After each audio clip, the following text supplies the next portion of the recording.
네, 우리가 성경을 읽을 때마다 그런 것을 느끼죠. 성경은 참 신비한 책이다. 성경은 그 내용만 아니라 그 구성되어 있는 형식을 봐도 참 신비한 책입니다. 인간의 언어로 기록되어 있는데 우리가 무엇이라고 부르죠? 하나님의 말씀이라고 부릅니다. 또 40여 명의 개개인의 저자들이 기록하였는데 그 안에 놀라울 정도의 통일성이 있습니다. 마치 한 사람이 기록한 것처럼 일관된 내용이 있다는 것입니다. 왜 그렇습니까? 하나님의 성령께서 감동하여 이 성경을 기록하게 하셨기 때문입니다. 그래서 디모데후서 3장 16절에는 모든 성경은 하나님의 감동으로 된 것으로 교훈과 책망과 바르게 함과 의로 교육하기에 유익하니라고 말씀합니다. 하나님의 감동으로, 즉 성령이 역사하여 각 사람의 이 저자들의 마음을 움직여서 이 말씀들을 기록하게 하셨기 때문에 이 말씀 속에 하나님의 능력이 담겨 있다는 겁니다. 그래서 히브리서 4장 12절에 가면 하나님의 말씀은 살았고, 옛날 번역대로라면 운동력이 있어서 좌우의 날선 어떤 검보다도 예리하여 혼과 영과 및 관절과 골수를 찔러 쪼개기까지 한다고 말씀합니다. 상징적인 표현이죠.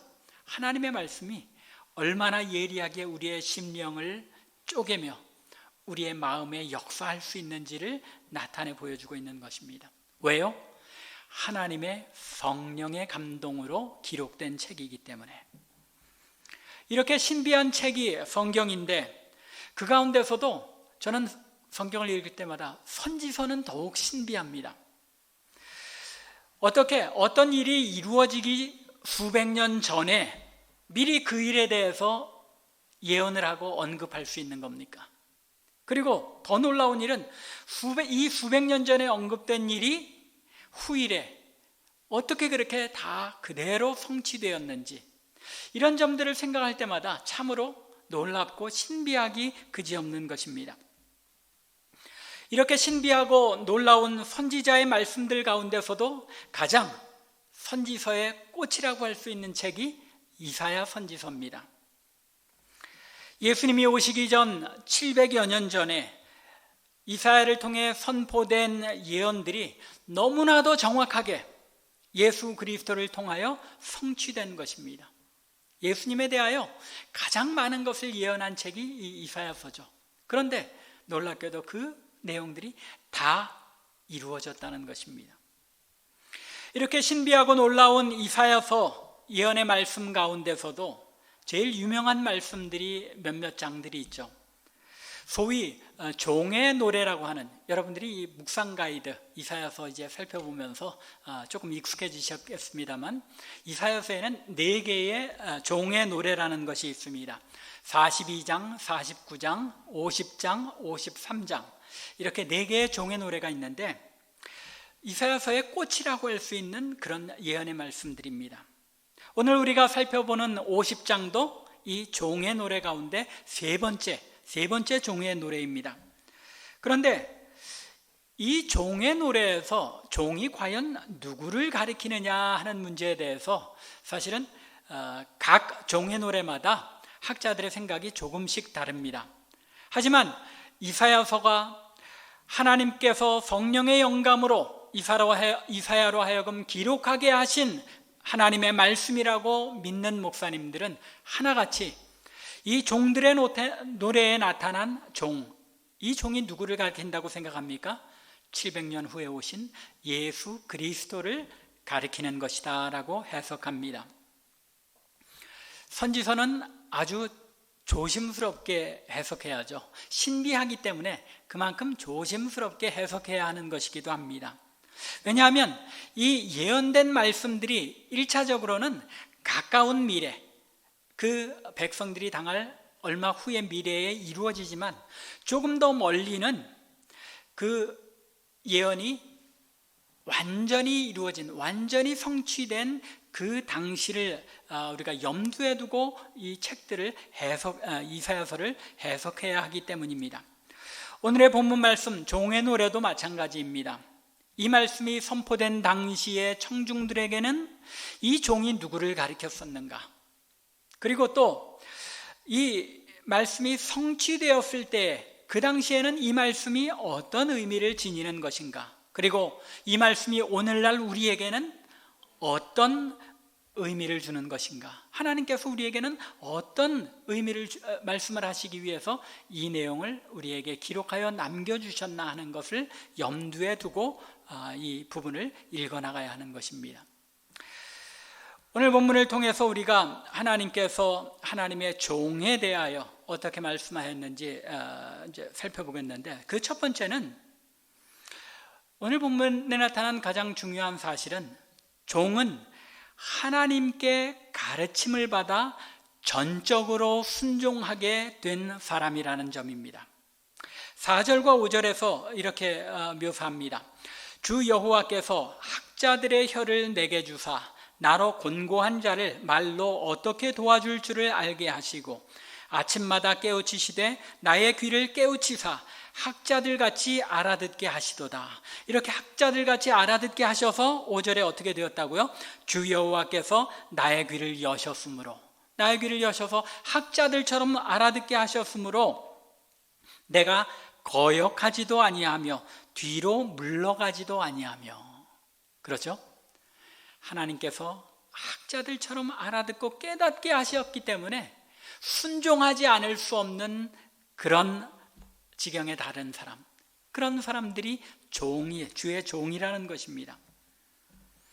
이 말씀에 따르면 주의 종은 하나님께서 아침마다 깨닫게 하시는 이 하나님의 말씀으로 깨우침을 받아서 하나님의 말씀을 가지고 또 이 사람들의 공고한 사람들을 위로하며 어떻게 도와줄 줄을 알게 하시기 때문에 이 하나님의 말씀에 순종하지 않을 수 없는 사람, 하나님께 설득당해서 하나님께서 원하시는 그 뜻을 행하지 않고는 되기지 못하는 그런 사람이 바로 주의 종이라는 것입니다. 학자의 혀를 내게 주사라고 말씀하는데, 도대체 학자의 혀가 어떤 혀입니까? 말 잘하는 혀입니까? 우리가 일반적으로 생각할 때는 학자 하면 또 말 잘하는 사람, 그렇게 생각하기 쉬운데 그렇지는 않은 것 같습니다. 왜냐하면 의외로 우리가 아는 대학자들, 학자들 가운데 말을 못하는 사람들도 많습니다. 물론 말도 잘하고 명강의를 하면서 대학자인 분들도 계시지만 대학자들의 경우에 말이 좀 어눌한 경우들이 많이 있다는 것입니다. 사실 성경을 좀 보아도 그렇습니다. 모세를 가리켜서 출애굽기에 보면 무엇이라고 말합니까? 고대 애굽의 모든 학문을 통달하였더라 라고 말씀합니다. 놀랍죠? 애굽의 모든 학문을 통달했다는 것은 그 당시 세계에서 가장 많은 정보와 많은 학식을 가진 사람 중에 하나였다는 것입니다. 그런데 출애굽기 4장에 보면 하나님께서 모세를 부르실 때 모세가 뭐라고 이야기합니까? 나는 본래 말에 능치 못한 자라. 주께서 주의 종에게 명하신 후에도 그러하니 나는 입이 뻣뻣하고 혀가 둔한 자니이다 라고 말합니다. 학식은 뛰어났는데 모든 것을 다 꿰뚫어 아는데 그것을 표현해낸 말에 둔한 사람이라는 것입니다. 또 사도 바울 역시 마찬가지입니다. 율법에 능한 대학자였죠.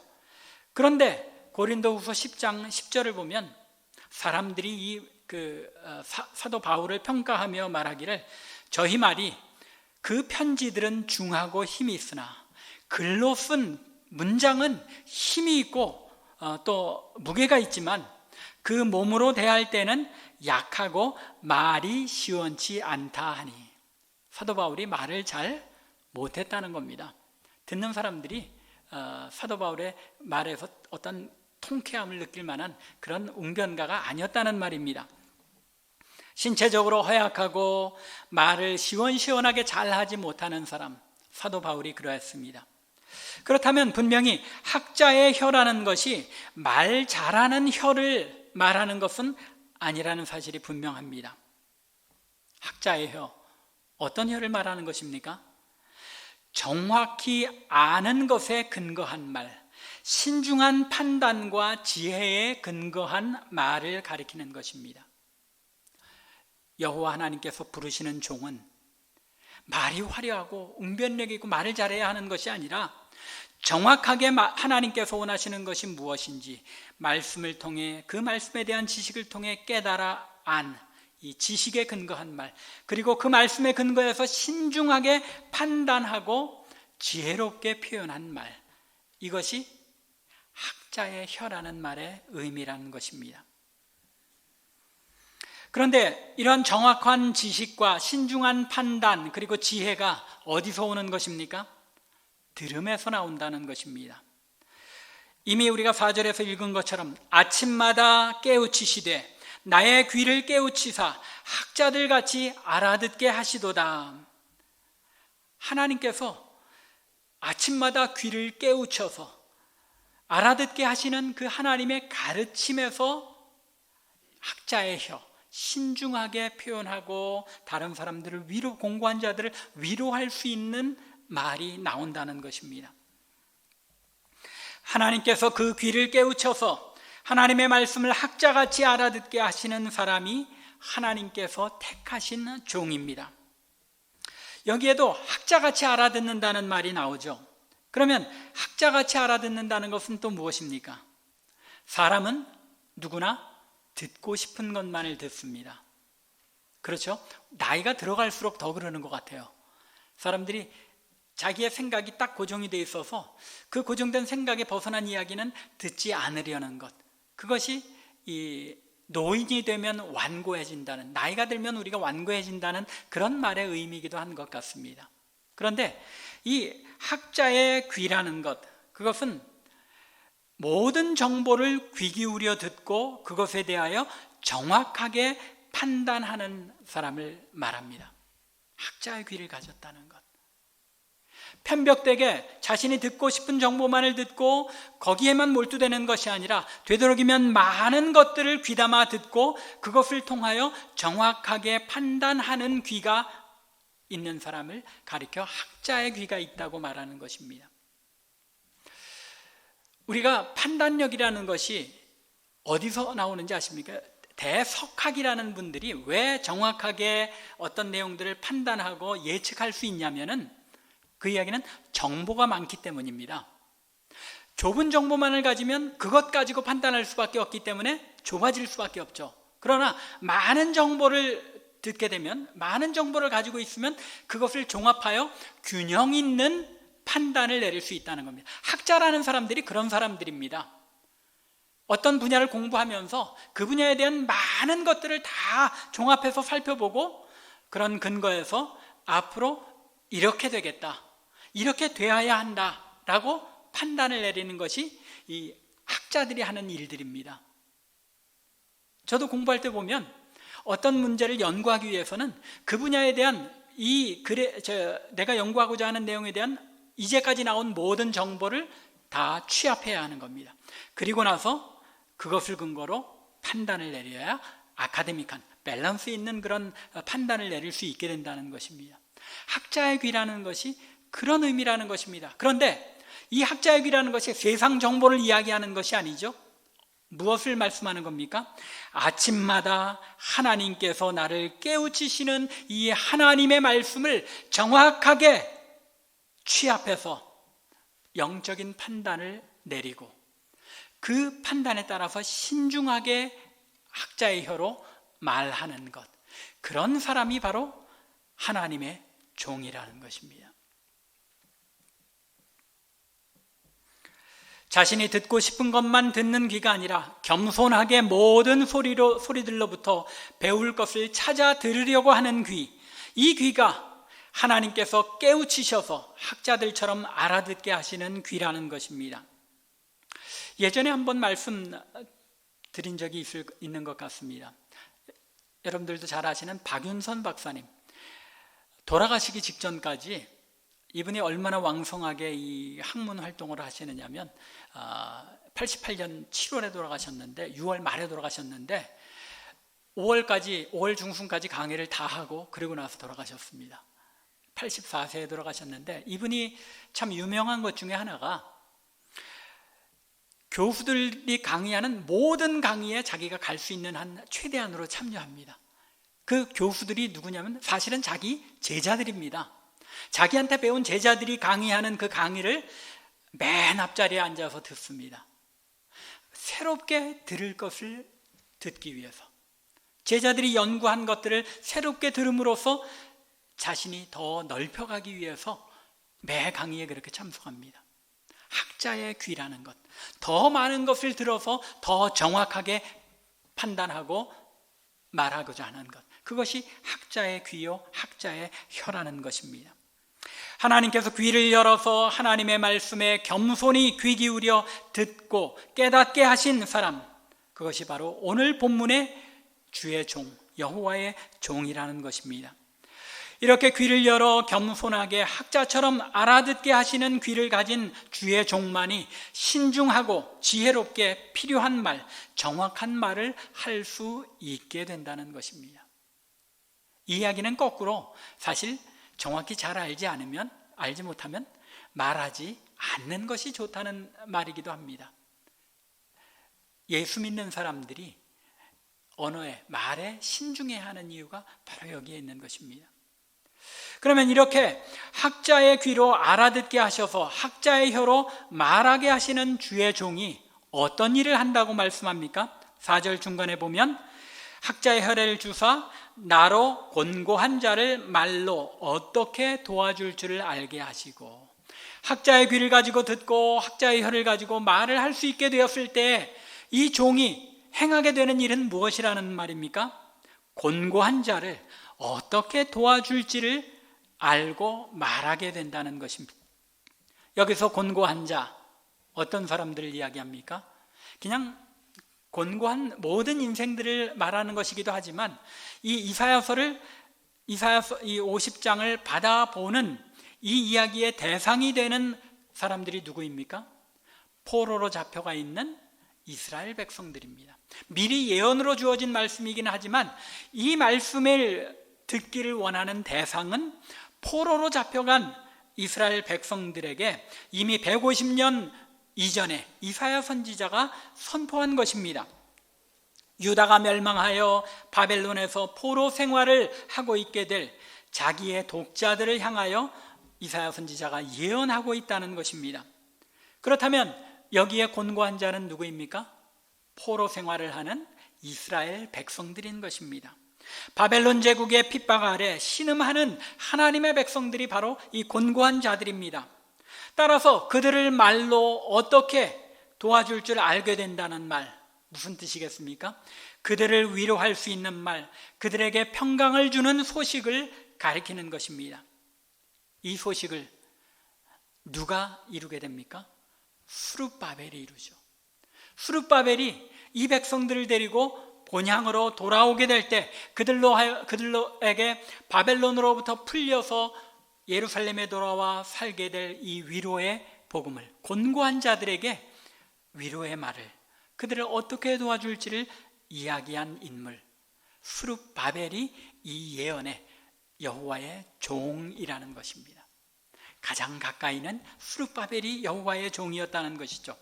그런데 이 말씀 속에 가깝게는 이 주의 종이 스룹바벨이지만 궁극적으로는 오늘의 말씀이 누구를 통해서 성취됩니까? 예수 그리스도를 통해서 이루어진다는 것입니다. 이 말씀의 구체적인 내용이 예수님의 모습에 아주 합당하게 일치되죠. 6절에 보면 나를 때리는 자들에게 등을 맡기며 채찍에 맞으신 우리 주님을 상기시킵니다. 수염을 뽑는 자들에게 나의 뺨을 맡기며 모욕과 침뱉음을 당하여도 내 얼굴을 가리지 아니하였노라. 누구의 모습입니까? 십자가의 고난을 당하시는 주님의 모습이기도 한 것입니다.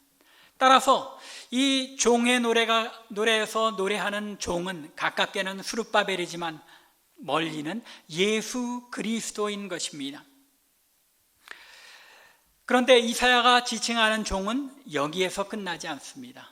예수님에게 비록 완성되었지만 예수 그리스도를 닮아가는 여러분들 한 분 한 분이 하나님께서 학자의 귀를 주시고 학자의 혀를 주셔서 여러분들 주변에 있는 곤고한 자들을 위로의 말, 평강의 말로, 구원의 기쁜 소식으로 돕게 하기 위하여 택하신 주의 종들이라는 것입니다. 우리는 주의 종들, 하나님께서 학자의 귀를 주시고 학자의 혀를 주셔서 우리 주변의 곤고한 자들을 돕게 하기 위하여 부르신 주의 종들인 것을 잊지 마시기 바랍니다. 바로 이 일을 위해서 하나님께서는 아침마다 여러분들의 귀를 열어주시고 깨우쳐 주셔서 하나님의 말씀을 학자들 같이 알아듣게 해 주시기를 원하시는 것입니다. 여러분들, 예수님께서 이 말씀의 성취자이요 메시아로 700년 전에 이사야 선지자가 예고한 주의 종이라고 말씀드렸는데, 예수님이 어느 날 갑자기 이런 학자의 귀와 학자의 혀를 가지시게 된 것이 아님을 아셔야 됩니다. 30년 동안 이 구원사역을 하셨지만, 이 3년의 구원사역을 하셨지만, 이 3년을 위하여 몇 년을 준비하신 것입니까? 30년 가까이 준비하신 것입니다. 날마다 하나님의 말씀을 묵상하고 외우며 그 말씀을 깨닫게 해주시기를 간구하며 기도하는 가운데, 그러한 하나님의 말씀에 대한 훈련이 매일매일 이어지면서 아침마다 깨우치시는 그 하나님의 은혜에 힘입어서 구원사역을, 3년 동안의 구원사역을 행하실 수 있었다는 것입니다. 우리의 삶에도 하나님의 말씀이 그렇게 역사하는 줄로 아시기 바랍니다. 그저 주일 하루 와서 앉아서 예배드리고 나면, 그러면 나에게 이런 하나님의 종으로서 합당한 아침마다 깨우치시기는 이런 학자의 귀와 학자의 혀를 주셔서 하나님께 순종하게 해주시는 그런 일이 저절로 일어나는 것이 아니라, 매일매일의 삶 가운데 하나님의 말씀을 가지고 씨름하며 묵상할 때에 하나님께서 그 말씀을 깨닫게 해주시는 이런 놀라운 은혜가 지속적으로 우리의 삶에 일어나는 가운데, 우리는 학자의 귀를 가지고 판단하고 듣고 판단하며 학자의 혀를 가지고 우리 주변의 곤고한 자들을 도울 수 있는 자들이 된다는 것입니다. 그러기에 우리는 매일 매 순간마다 하나님께서 학자의 귀를 주시기를, 학자의 혀를 주시기를 간구해야 하는 사람들인 것입니다.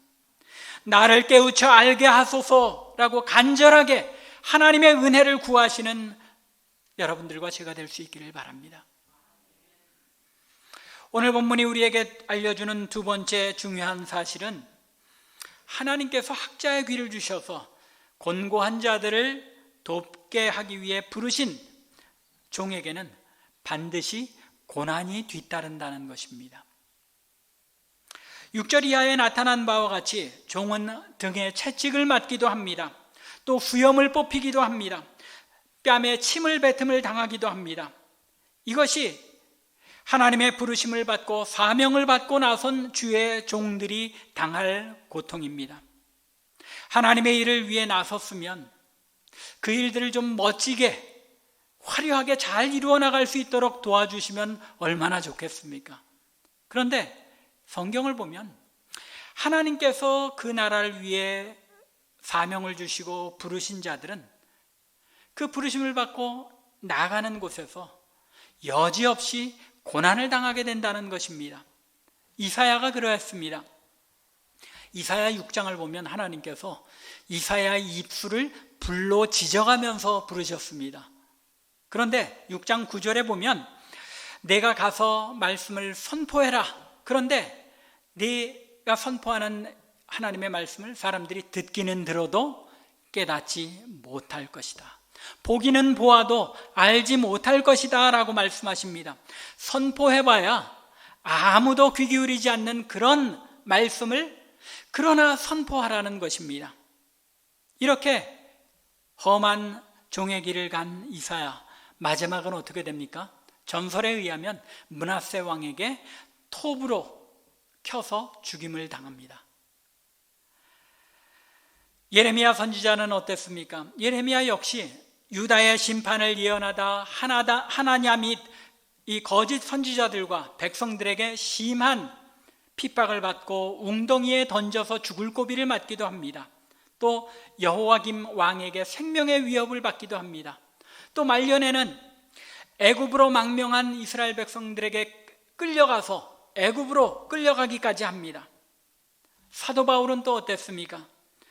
율법학자로 승승장구할 수 있었지만은 다메섹에서 예수 그리스도를 만난 이후에 이방인들에게 구원의 복음을 전하기 위하여 소아시아와 또 그리스와 곳곳을 다니면서 생명의 위협을 당한 적이 얼마나 많습니까? 돌로 맞고 죽은 줄 알고 사람들이 내다 버린 적도 있을 정도로 고난을 당합니다. 이것이 하나님께서 학자의 귀를 주셔서 저를 설득하셔서 하나님의 뜻에 순종하지 않을 수 없어서 나서게 된 주의 종들이 당하게 된 삶이었다는 것입니다. 디모데후서 3장 12절에서 사도 바울이 분명하게 선언하고 있는 것처럼 그리스도 예수 안에서 경건하게 살고자 하는 자는 어떻게 된다고요? 핍박을 받게 되리라. 그리스도 안에서 경건하게 하나님의 뜻에 순종하며 살아가려고 하면 이 세상에서는 핍박을 당할 수밖에 없다는 것입니다.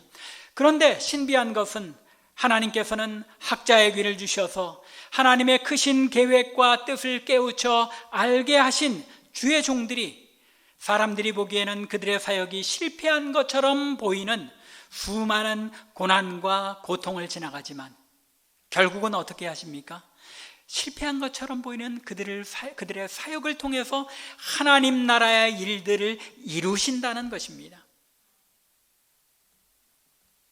주의 종들이 그 고난의 길을 갈 수 있었던 것 무엇 때문입니까? 이 신비를 알았기 때문입니다. 그렇기 때문에 그들은 담대하게 자신을 내던진 것입니다. 6절에 이미 말씀한 것처럼 나를 때리는 자들에게 내 등을 맡기며 내 수염을 뽑는 자들에게 나의 뺨을 맡기며 수욕과 침뱉음을 피하려고 내 얼굴을 가리우지 아니하였다는 것입니다. 왜요? 자신들의 고난을 통해서 하나님께서 하나님의 놀라운 일들을 이루실 줄 알았기 때문에 그렇습니다. 하나님께서 학자의 귀를 주셔서 하나님의 뜻과 계획을 말씀을 통해 알게 하신 주의 종의 모습, 그것은 고난을 통해 하나님의 큰 구원의 역사를 이루시는 하나님의 계획에 신비를 깨닫게 하는 주의 종들, 그들이 담대하게 확신을 가지고 나아가게 된다는 것입니다. 물론 때로는 자신들 앞에 놓인 방해물에 압도되어서 모세와 예레미야처럼 나는 입술이 둔합니다. 나는 아직 어린아이입니다. 나는 감당하지 못하겠습니다. 또는 요나처럼 다시스로 가는 배를 타고 도망하려고 하기도 하였지만 결국 하나님의 말씀이 저들을 설득해서 결국은 담대하게 모든 고난을 이기며 말씀을 선포하는 자리에 나아가게 하시는 것입니다. 오늘날 우리도 마찬가지입니다. 하나님께서 학자의 귀를 주셔서 하나님의 뜻을 깨달아 경건하게 학자의 혀로 주위 사람들을 섬기는 종으로 살아가려는 성도들은 항상 고난을 당할 수밖에 없다는 것입니다. 핍박을 당할 수밖에 없다는 것입니다. 하지만 동시에 하나님께서 아침마다 깨우치시고 귀를 열어주셔서 학자의 귀로 하나님의 말씀을 듣게 하신 주의 종은 담대하게 확신을 가지고 자신의 고난을 맞서가며 하나님께서 부르신 그 부르심에 순종한다는 것입니다. 그래서 5절 말씀과 같이 주의 종은 주 여호와께서 나의 귀를 여셨으므로 내가 거역지도 아니하며 뒤로 물러서지도 아니하며 거역할래야 거역할 수 없고 뒤로 물러설래야 물러설 수 없도록 하나님께서 저를 설득하시기 때문에 담대한 확신으로 나아갈 수밖에 없는 것, 그것이 주의 종의 모습이라는 것입니다. 이것이 스룹바벨의 삶이었고 예수님의 삶이었습니다. 그러나 이러한 삶은 오늘날 주의 종으로 부르심을 받은 모든 그리스도인들의 삶이기도 한 것입니다. 이것이 바로 오늘날 하나님께서 분명한 부르심 가운데 학자의 귀를 주셔서 학자의 혀를 가지고 살아가게 하신 주의 종들, 바로 여러분들과 저의 삶이 되어야 하는 것입니다. 하나님께서 참으로 대책 없는 삶을 우리에게 요구하시죠. 조금 심한 것처럼 느껴집니다.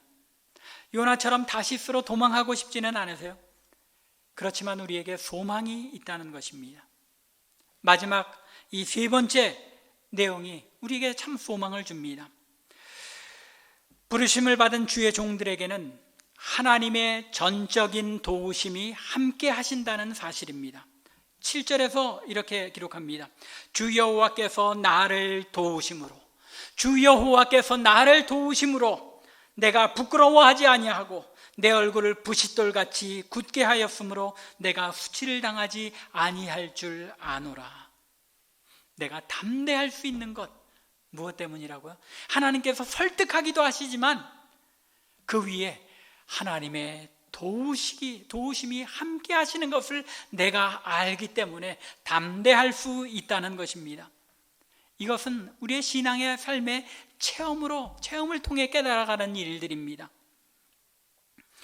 여러분들이 아시는 것처럼 우리가 교회를 시작하고 난 뒤에 여러분들이 일일이 제가 다 말씀은 안 드렸어도 참 여러 가지 어려운 일들이 많이 있었습니다. 그런데 그때마다 하나님께서 이렇게 해결하시고 이렇게 도우시는구나 하는 것을 깨닫게 되는 적이 많이 있었습니다. 그런 도우심들이 저로 하여금 하나님께서 맡겨주신 일을 담대하게 끝까지 견디게 하시는 줄로 믿습니다. 이것이 저만의 일이 아니라 우리 모두의 고백이 되어야 하는 것입니다. 하나님께서 우리를 도우시기 때문에 그 어떤 수치와 고난 가운데서도 우리가 얼굴을 부싯돌같이 담대해야 하고 굳게 할 수 있다는 것입니다. 이처럼 하나님의 도우심을 깨달았기에 8절과 9절에서 선지자가 고백합니다. 누구든지 나를 의롭다 하시는 이가 가까이 계시거니와 다툴 자가 누구냐? 나와 함께 설지어다. 누구든지 올 테면 와 보라는 것입니다. 또 9절은 뭐라고 고백합니까? 주 여호와께서 나를 도우시리니 나를 정죄할 자 누구랴? 하나님이 나를 보호하시고 변호하는 변호자가 되셔서 도우시기 때문에 그 누구도 나를 정죄하고 쓰러뜨릴 수 없다고 담대하게 선포하고 있는 것입니다. 이런 놀라운 믿음의 고백이 여러분들과 저의 고백이 될 수 있기 바랍니다. 하나님의 도우심이 우리와 함께 한다는 것, 또한 하나님의 말씀을 날마다 묵상하고 상고하는 가운데 그 하나님이 우리를 깨우쳐 알게 하심으로 말미암아 우리가 하나님의 백성으로 주변 사람들을 어떻게 도우며 살아갈 수 있는지를 깨닫게 하시는 이 은혜를 맛보는 저와 여러분들 되기를 바랍니다.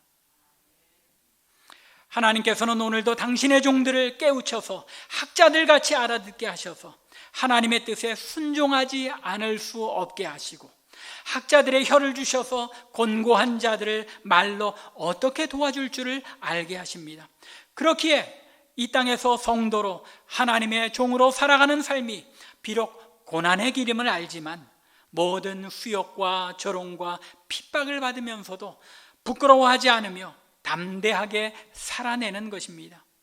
왜냐하면 주 여호와께서 우리를 도우시기 때문입니다.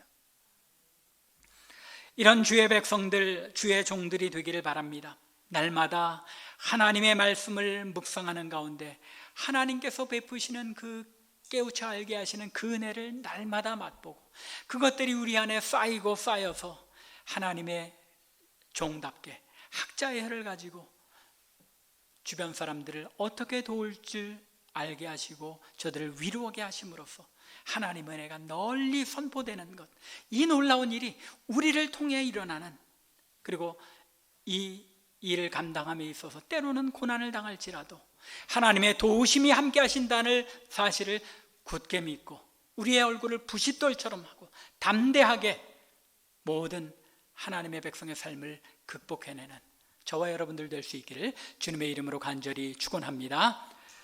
기도드리겠습니다.